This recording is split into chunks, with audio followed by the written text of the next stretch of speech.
Hi everyone, this is Ting with Xinhua News Agency.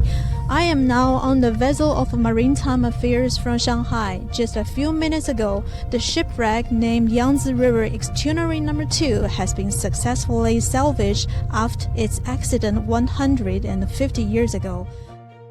The Yangtze River No. 2 Asian shipwreck, one of the largest and best preserved wooden shipwrecks discovered underwater in China to date, was lifted out of water in Shanghai early Monday. As a milestone of China's underwater archaeology, the shipwreck was detected in 2015 during a key underwater survey. During the following 7 years, a series of underwater archaeological fieldwork projects were conducted in the waters of Hengsha Island in Shanghai's Chongming district. According to archaeological investigations, the ship is about 38.1 meters long and 9.9 meters wide.